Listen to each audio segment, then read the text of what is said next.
You are not tired of working. You are tired of pretending this is life.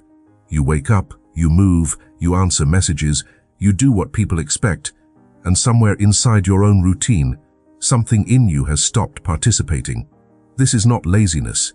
This is not drama. This is what happens when survival becomes your personality.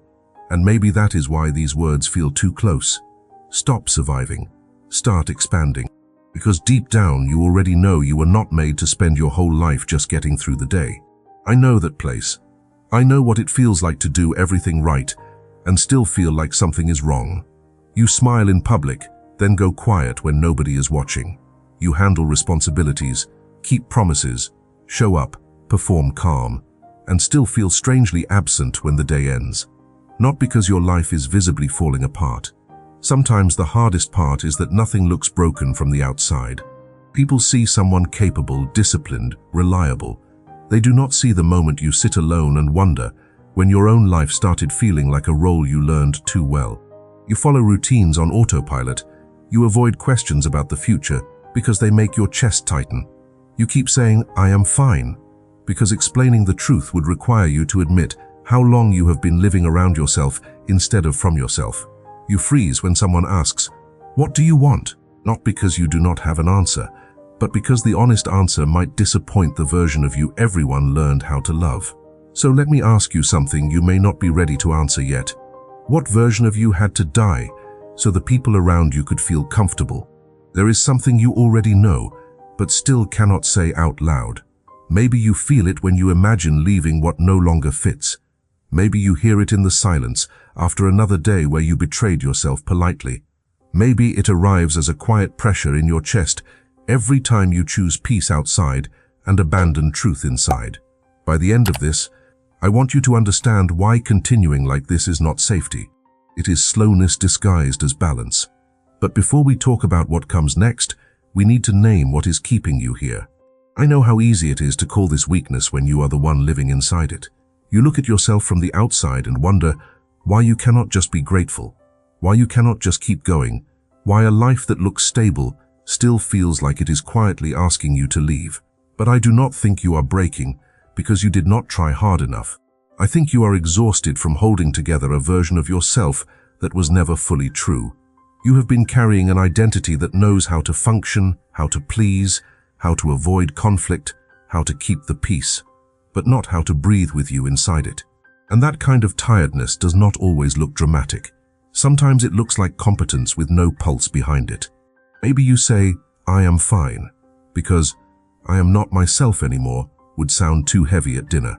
Maybe you choose the option that creates the least resistance, even when it costs you the most honesty. Maybe you postpone the thing that matters and call it timing, patience, responsibility, strategy. You tell yourself the moment is not right, but the moment has been not right for years. You save the course.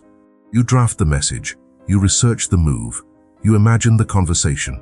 Then you close the tab, swallow the sentence, and return to the version of you that causes fewer questions. And the strangest part is that from the outside, nobody may notice. You still answer, you still smile, you still finish the task. You still remember birthdays, pay bills, keep the group calm, and become the person people trust, because you rarely make your inner storm inconvenient for them. I think about Marina, 34, project manager, the person everyone depends on because she never seems to collapse. Her calendar is clean. Her emails are sharp. Her voice stays steady in meetings, even when she feels like she is watching herself from behind glass. She wears the right blazer, says the right thing, laughs at the right moment, and keeps a bottle of water beside her laptop because her throat gets tight when someone asks where she sees herself in 5 years. One Tuesday morning, before a presentation she had prepared perfectly, she locked herself in the bathroom and cried without knowing what had triggered it. Nothing dramatic had happened. No one had insulted her. No catastrophe arrived. She just looked at her own face in the mirror and realized she had built an entire life around being easy to approve of. And the tears were not only sadness, they were recognition. Her body knew what her schedule kept denying. That is the part I need you to understand before you judge yourself. This pattern was not born because something is wrong with you. At some point, hiding was intelligent. At some point, Shrinking protected you from rejection, criticism, conflict, or abandonment. At some point, becoming quiet, useful, agreeable, impressive, or low maintenance helped you survive the room you were in. So I will never shame the part of you that learned to disappear. It served you when being fully seen did not feel safe. But the protection that once held you together can become the prison that keeps you from expanding. And one of its favorite sentences is, "It is not the right time." Listen closely to how that sentence feels in your body. Real wisdom may feel firm, even uncomfortable, but it does not usually make you smaller. Fear disguised as prudence makes you delay the same truth again and again, then congratulates you for being reasonable. It tells you to wait until no one is disappointed, until no one questions you, until the choice costs nothing. But a life that costs nothing often asks for your whole self in payment. Sometimes, not yet is discernment, but sometimes it is fear wearing the clothes of maturity. And if the problem is not who you became, then maybe the real question is how deeply you believe you are not allowed to become someone else. Maybe the emptiness is not proof that you failed. Maybe it is proof that you have outgrown the identity you built when survival was the only language you trusted. I want you to feel that slowly, because this is where many people punish themselves. They feel the pressure of becoming, and they immediately call it ingratitude, instability, selfishness, or confusion. But sometimes the life that once protected you begins to feel unbearable because you are no longer the same person who needed that protection. The room may look the same. The calendar may look the same. The responsibilities may still be waiting in the same places. But something inside you has changed its tolerance for self-abandonment. And when that happens, what you call restlessness may actually be recognition trying to reach you. Not chaos, not failure, recognition. Your life is not asking you to destroy everything. It is asking you to stop calling numbness peace. There is a difference between real wisdom and fear, dressed like maturity. Real wisdom can tell you to wait, but it does not make you vanish while you wait. Real wisdom can choose silence, but it does not turn silence into a lifetime of swallowing yourself. Real wisdom can move carefully, but it still moves. Fear disguised as maturity sounds responsible, but it always leads you back to the same cage. It says, be realistic, but somehow its version of reality always requires you to be less honest. It says, think about everyone else, but somehow everyone else never has to think about the cost of your disappearance. It says, this is not the right time, but it never names a time when your truth would finally be allowed. And I think the pattern is deeper than fear of failure. I think you may be afraid of succeeding as your real self. Failure would let you return to the old story. Failure would let you say, see, this is why I should have stayed small. But success would force you to admit that the smaller life was never your only option. It would expose the truth that you were not only waiting for permission from the world, you were waiting for permission from the version of you trained to survive being misunderstood. Somewhere along the way, you learned that being fully yourself created tension. Maybe your honesty made someone withdraw. Maybe your ambition made someone uncomfortable. Maybe your joy was called too much. Your sensitivity was called dramatic. Your boundaries were called disrespectful. Or your desire was treated like a problem that needed to be managed. So you adjusted. You lowered the volume. You became easier to approve of. You learned how to enter rooms without disturbing anyone's image of you. And after years of practice, the adjustment started feeling like your personality. That is how protection becomes identity. It repeats so often that you stop hearing the fear inside it. So I want you to ask yourself 3 questions, and I want you to answer them without performing maturity for anyone. First, what behavior do you defend as just the way I am, even though you know it is protection? Second, what is that protection saving you from, specifically, and does that danger still exist today? Third, what would you do differently tomorrow if that danger no longer had authority over your life? Do not rush these questions. They are not designed to impress you. They are designed to interrupt the part of you that keeps choosing the familiar wound because the unknown freedom feels too exposed. This is the moment where I want to repeat the question without softening it. What version of you had to die so the people around you could feel comfortable? Not what dream did you postpone? Not what idea did you delay? Not what conversation did you avoid? What version of you had to be buried so the room could remain calm? The honest one, the ambitious one, the loud one, The tender one? The version who wanted more than survival with better lighting. Once you see the pattern, you may not change everything overnight, and I would never ask you to perform transformation like a costume change. But seeing it interrupts obedience. Seeing it means the next time fear calls itself timing, you will recognize the voice. The next time you say, "I do not know what I want," you may hear the quieter truth underneath. "I know, but I am afraid of what it will cost."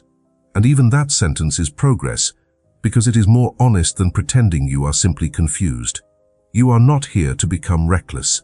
You are here to become less governed by old alarms. You just saw the pattern. Seeing does not solve everything, but seeing is the beginning of refusing to obey.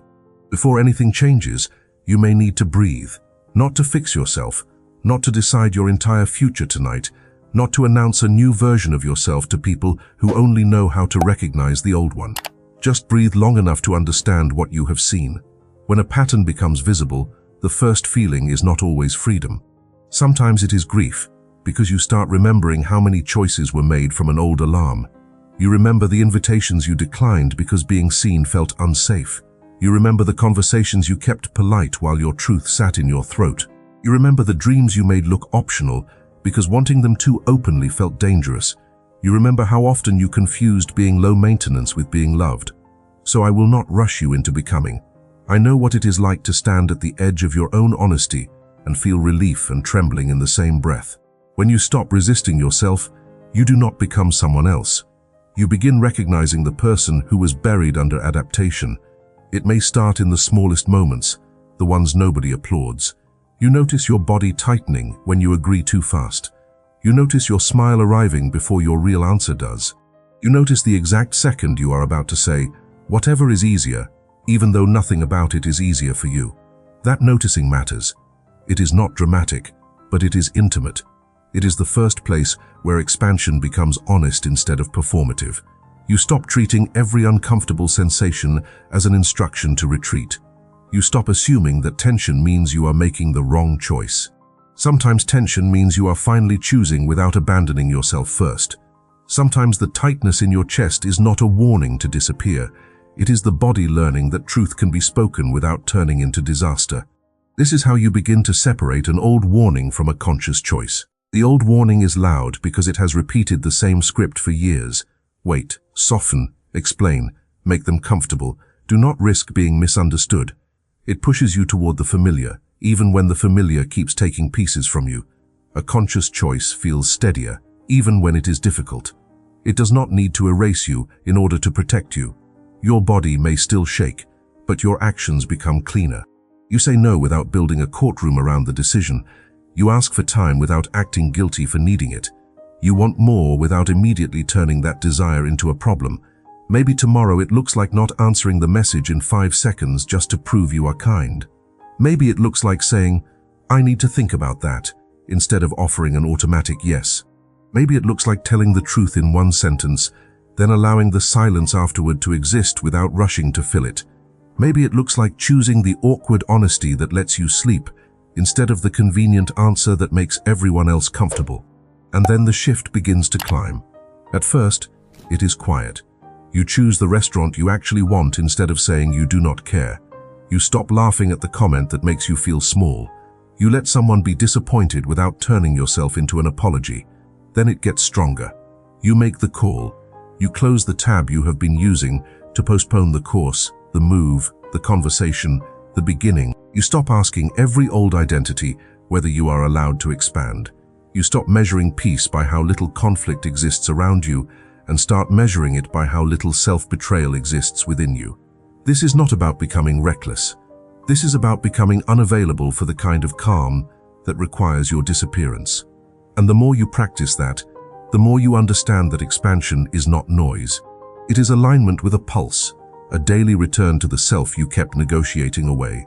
Little by little, you realize the version of you that once seemed dangerous was never dangerous. It was simply honest, alive, and harder to control. You are not breaking the pattern loudly. You are removing its authority slowly.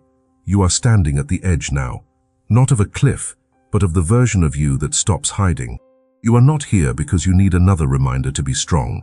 You have been strong in ways nobody applauded, in rooms where no one noticed what it cost you to stay calm. You have carried the weight of being understandable, acceptable, predictable, and easy to love. You have made yourself smaller, so the room would not have to stretch. You have smiled when your truth needed space. You have stayed where your spirit kept pulling away. And now, after everything you have seen, maybe the question is no longer why you are tired. Maybe the question is why you kept calling that exhaustion loyalty. Maybe the version of you that survived deserves gratitude, but it no longer deserves control. I want to speak to the part of you that is alone right now, processing this without knowing what to do next. The part that feels exposed because something in these words reached a place you usually protect with logic. You do not have to blow up your life to honor what is waking up in you. You do not have to explain the whole transformation before you take the first honest step. You begin where the hiding begins. In the message you do not send just to keep the peace. In the yes that wants to become a no. In the dream you keep shrinking into a hobby because calling it a calling would make it too real. There is something you already knew, but could not say out loud. It was never that you were broken. It was that you had become fluent in disappearing, and then forgot that disappearance was a language you learned, not the truth of who you are. So listen closely. The life waiting for you may not arrive with applause. It may arrive as a decision nobody celebrates yet. It may arrive as silence after you stop over-explaining. It may arrive as a morning where you feel scared and honest at the same time. That counts. That matters. That is where the old agreement starts losing power. Enough hiding. Enough shrinking. Enough calling fear wisdom because it knows how to sound responsible. You are not asking permission to become reckless. You are asking permission to stop abandoning yourself politely. And maybe that permission will not come from the people who benefited from your silence. Maybe it has to come from the part of you that is finally willing to be misunderstood without crawling back into the old shape. Do not rush past this.